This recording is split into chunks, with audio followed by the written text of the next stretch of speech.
La propriété d'usage universelle, livre 2, le système de propriété d'usage. Partie 2, vers une proposition libérale égalitaire. La morale et la faveur. Sapiens se retrouve tiraillé devant le dilemme suivant. Vivre dans l'obsession de la rente féodale, éroder le plus rapidement possible le potentiel de travail des ressources finies, tout en sachant que cela augmente irrémédiablement le risque d'extinction de sa propre espèce.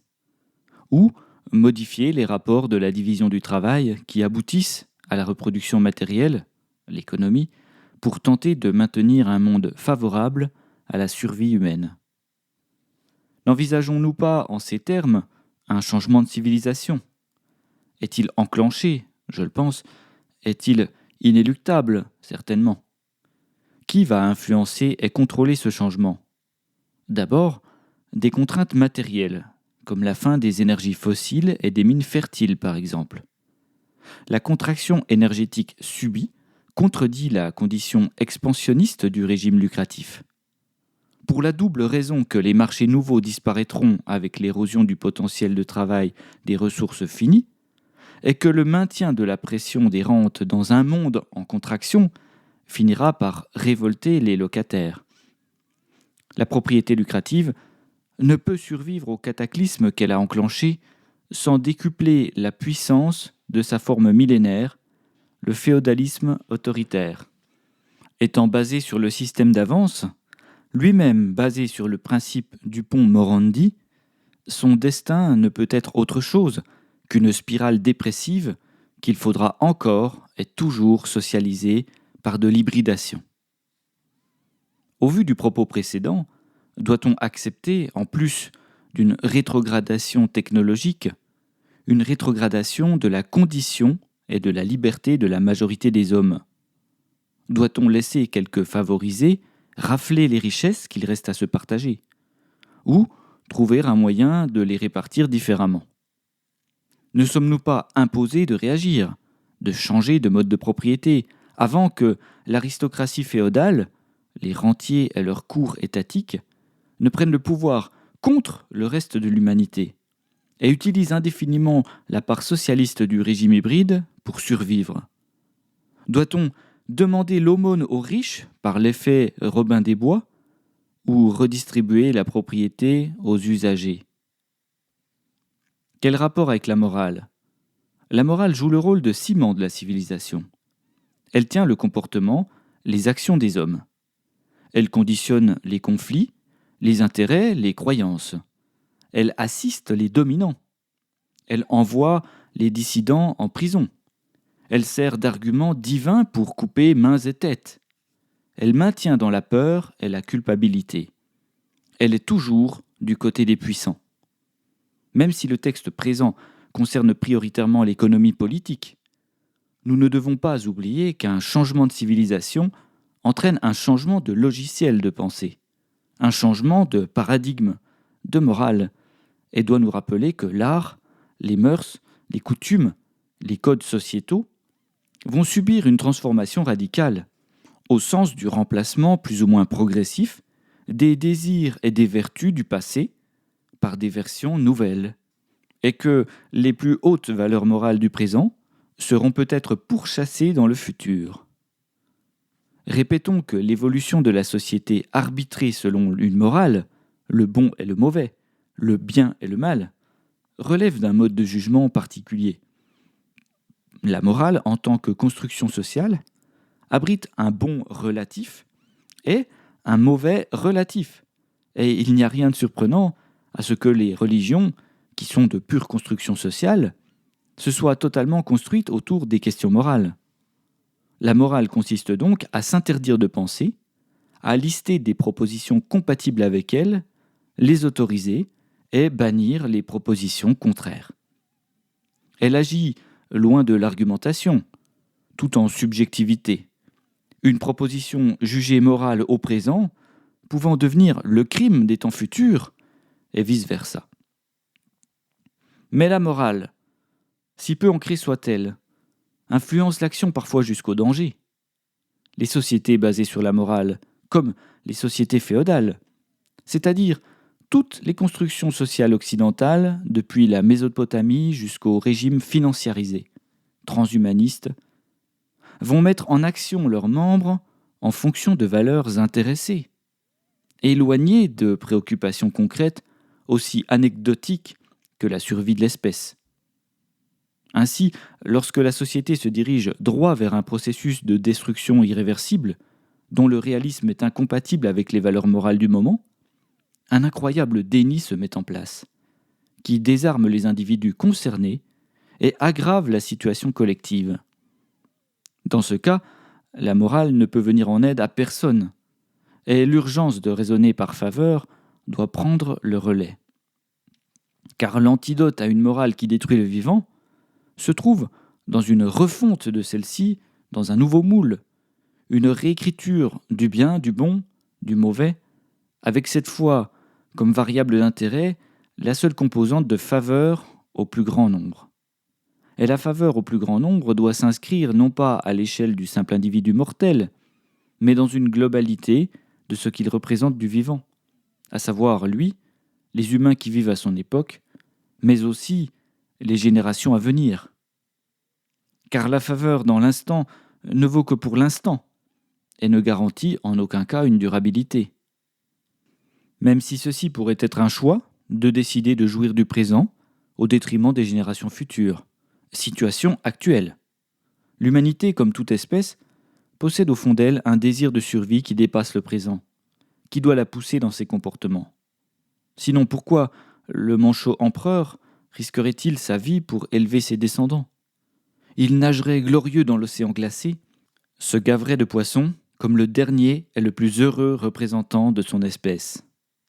Et cette force qui pousse à la survie de l'espèce, inexplicable au premier abord, doit nous mener vers une morale guidée par la faveur. Mais la morale, lorsqu'on observe la liane étrangleuse nietzschéenne, semble toute dérisoire et ne peut servir d'architecture à aucune construction sociale sérieuse. Elle qui base une société sur des listes d'autorisation et de bannissement, sur le bien et le mal relatifs, met en action les germes propres à sa contradiction. Elle ne résout rien de nos problèmes à venir si elle n'est pas guidée par la faveur. Alors, comment penser, comment changer de paradigme sans retomber une nouvelle fois dans l'erreur de la morale sans condition de faveur? Eh bien, pour une fois, nous serions sages de partir du réel, et le réel nous enseigne, par l'effet observable de nos actions, qu'elles portent toutes à conséquences, et ces conséquences sont hors de la morale. Elles sont le résultat du travail humain, le résultat de sa consommation en valeur d'usage ou en valeur échangée. Car toute forme de vie modifie l'environnement. On ne peut que les constater, sans juger, prendre note et corriger. Voici tout l'objet d'un raisonnement par faveur. La faveur, bien qu'elle soit relative au sujet pour lequel on l'examine, ne dépend d'aucun jugement, mais d'un état de fait. Certaines actions jugées bonnes ou mauvaises par la morale sont favorables à un sujet et défavorables à un autre sujet. Concernant la survie de l'espèce humaine, il vaut mieux réfléchir en matière de faveur plutôt qu'à propos d'une morale, car la morale prescrit des principes, contrairement à la faveur, qui part du réel pour atteindre un but. Si les deux aboutissent à un conditionnement de l'action humaine, leurs conséquences peuvent être opposées. La question « qu'est-ce qui est favorable à notre survie ?» peut tout à fait éclipser, voire contredire, les valeurs morales présentes d'une société. Dans ce cas, il faut savoir en changer. Raisonner par faveur implique une certaine forme de rationalité. Par exemple, je laboure la terre, mon sol se dégrade, constat, la matière organique a fondu dans la mer suite à mon action. Correction, plus jamais de sol nu, plus de travail du sol. Je conditionne la morale par la faveur, et je normalise le comportement favorable. Petit à petit, on observe une prise d'ampleur de ce type de jugement, notamment dans les pays nordiques, dans lesquels il devient immoral de prendre l'avion, par exemple, car c'est défavorable. Pour l'instant, la féodalité échappe étrangement au radar de la faveur, contrairement à la défense de l'environnement. Pourtant, les deux sujets sont liés plus qu'on ne le croit. Par leur vieux os et leur absence aujourd'hui, Les grands dinosaures nous ont laissé un témoignage indiscutable de leur disparition. Quant à l'impossibilité de témoigner de notre propre disparition, ni d'en tirer les conclusions, elle ne nous dispense pas d'en étudier les signes avant-coureurs. Dans une posture matérialiste et une optique vitaliste, elle doit nous permettre de corriger le corrigeable, c'est-à-dire d'agir selon une logique de faveur-défaveur. En misant sur le favorable et en freinant le défavorable, la projection dans le futur prend une toute autre cohérence, gagne en visibilité. Mais agir à la faveur de quoi ? Là se trouve toute la subtilité, toute la difficulté, car la faveur peut concerner les antagonismes les plus divers. Voilà pourquoi on se focalisera sur des critères de favorisation de la survie de l'espèce. Il semble évident, au vu du constat de l'effet de la société féodale sur l'état du monde, qu'elle n'est plus favorable à la survie de l'espèce. Voici un travers de Sapiens. L'évolution jugée moralement bénéfique ou rétrograde résulte de l'époque, de la mentalité, de la pensée dominante, de l'éducation, de facteurs humains, d'une morale humaine. Ce qui est bon pour moi peut tuer mes enfants. Ce qui est favorable à la survie de l'espèce l'est pour moi comme pour mes enfants, même si cela m'oblige à changer mes références morales. De plus, l'évolution d'une société peut être jugée positivement par elle-même et négativement de l'extérieur. Le projet du Reich de Milan n'a rien de comparable avec l'organisation sociale des Papous de Nouvelle-Guinée. Mais si on les compare en rapport de faveur à la survie, les Papous l'emportent haut la main avec une société capable de durer effectivement 1000 ans, sans détruire elle-même son environnement, un état social climatique. Cela influence directement l'interprétation que l'on fait de la puissance d'agir résultante. De plus, nous avons tous une vision du monde que nous jugeons idéale, mais cet idéal n'a jamais rien de neutre. Lorsque nous partageons la beauté d'un arc-en-ciel, nous oublions généralement que, selon les lois de l'optique, chaque observateur voit son arc-en-ciel, unique, inaccessible à d'autres yeux. Le mythe du trésor caché au pied de l'arc-en-ciel n'a pas d'autre origine que l'incapacité pour un sujet de partager directement sa subjectivité, rendue inaccessible par le fait que le dôme multicolore se déplacera toujours avec son observateur. On pourra donc courir autant qu'on voudra, l'arc restera immobile à nos yeux, et nous serons seuls à le voir tel qu'il arrive sur nos rétines. Cette métaphore nous indique combien une société atomique de vision individuelle peut distinguer subjectivement un même objet en cohérence et communiquer à son propos, bien qu'aucune vision globale d'un seul humain ne saurait effectivement remplacer ce que chaque humain a dans les yeux. La réalité de l'arc-en-ciel se multiplie par le nombre des observateurs, et il en reste une image unique à propos de laquelle nous pouvons échanger sans aucune ambiguïté. C'est la mise en société des idéaux qui définit l'idéal résultant de cette société. Cela ne nous donne aucune objectivité, car tout jugement est à partie dès lors qu'on le place à l'intérieur de la société. C'est pourquoi le raisonnement qui consiste à se poser la question « est-ce favorable à la survie de l'espèce ?», permet de corriger partiellement notre manque d'objectivité en nous éloignant de la question morale. Lorsque les limites du monde fini s'imposent à la société, l'idéal résultant est obligatoirement influencé. Cela va dans le sens du raisonnement par faveur. Le mouvement se fait à partir d'un point de départ, la situation du monde tel qu'il existe à l'instant de ce départ, pour tendre par l'action vers l'idéal résultant. Si au départ d'une société, les ressources fossiles n'ont jamais été exploitées, ça n'est pas la même chose que lorsqu'elles ont été pillées et que ce pillage a modifié le climat. Prenons l'exemple hypothétique d'une microsociété transhumaniste, partie visiter le cosmos pour concrétiser son délire de jouer à l'escape game. Réussirez-vous à quitter la Terre avant sa destruction ? Toute action, toute décision sera reliée directement à la survie du groupe, puisque l'hostilité de l'espace limite automatiquement les initiatives contraires à la faveur de vivre, par une mise en danger potentielle et immédiate de tout l'équipage. Ce cas extrême du raisonnement par faveur montre comment l'idéal résultant d'une société se corrèle violemment à son environnement, que dans le cadre de la survie, certaines règles de faveur finissent par s'imposer pour devenir des références morales. Leur désapprobation peut mener à des conséquences mortelles. Dans ce cas, la morale obéit à la faveur. Les références morales de nos spationautes diaboliseront logiquement tout comportement défavorable à la survie, et vice-versa, approuveront les comportements favorables à la survie. C'est la condition ultime de réussite de la mission. Seulement si l'exemple du vaisseau interstellaire, extrême par nature, place automatiquement la faveur au niveau de la morale. Ce n'est pas le cas de nos sociétés qui peuvent détruire le vivant un jour sans risquer de mourir ce même jour, qui peuvent polluer un matin sans être empoisonnés le soir. Bien que nous sachions que le cadre vivant dans lequel nous baignons n'est pas si différent du vaisseau interstellaire, puisque la Terre est en quelque sorte notre vaisseau spatial, la morale est encore loin de s'élever au rang de la faveur de vivre. Nous savons bien que la société féodale, à l'œuvre depuis 3000 ans, ravage le cadre de sa prospérité, et mourra donc un jour.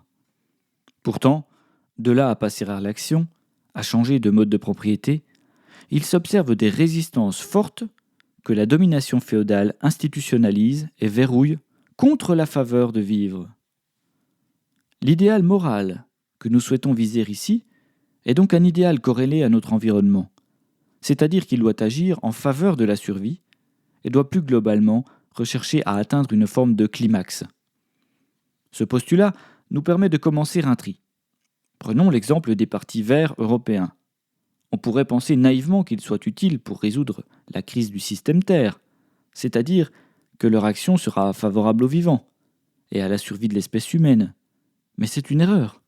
Ces partis ne proposent rien d'autre que la poursuite de l'hybridation du capitalisme, déjà à l'œuvre par des taxes, des impôts et des interdictions supplémentaires.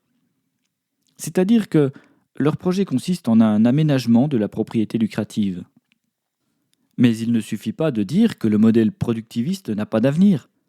Si on ne parle pas de la nécessité d'éradiquer la propriété lucrative, de rendre illégale la délégation de l'usage de la propriété, alors on tue toute action favorable à la survie.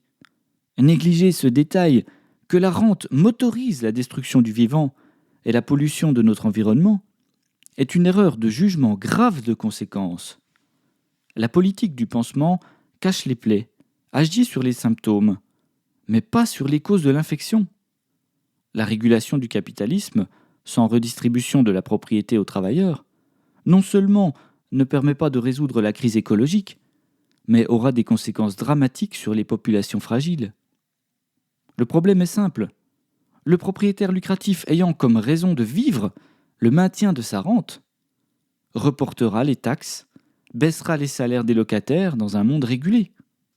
Dans cette situation de blocage, le locataire comme le propriétaire finiront par déposer le bilan, et le régime hybride socialisera les pertes des deux camps pour se ruiner à son tour.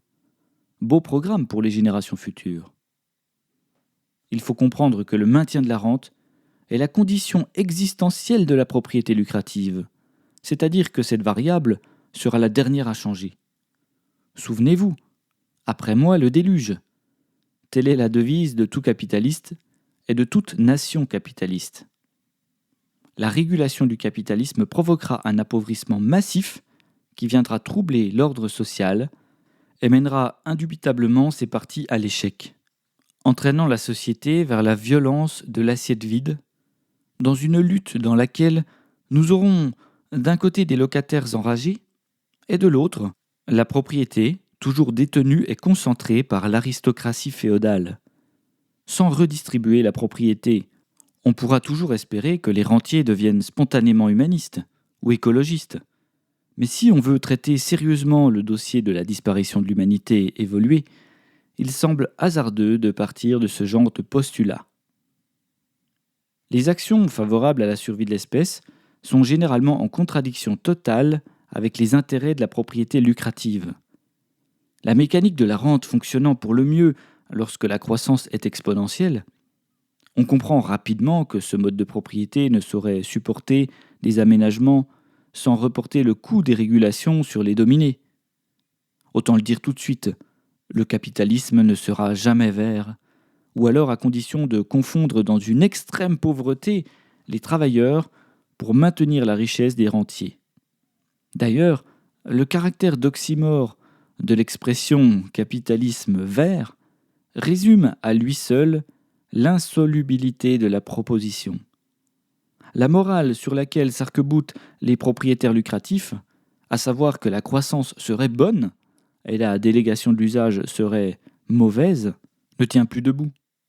Il est temps de s'en débarrasser définitivement pour redonner le pouvoir aux travailleurs qui pourront, à leur échelle, agir en faveur de la survie, parce que c'est leur intérêt, parce que c'est notre projet. La totalité du corps social doit s'engager dans un rapport de force contre les puissances d'agir dominantes actuelles, dans une optique de faveur et non de morale. Autant le dire tout de suite, les dominants ne se laisseront pas dominer. Ils ne laisseront personne marcher sur leurs droits effectifs, car le pillage des ressources et l'exploitation lucrative des locataires sont parfaitement légaux actuellement. Et ils se défendront par le monopole de la violence légitime qu'ils détiennent. D'ailleurs, les dominants répondent toujours en rapport à ce qu'ils ont à perdre. Comme ils ont beaucoup à perdre par l'abolition de la propriété lucrative, l'idée d'une révolution pacifique pourrait surprendre.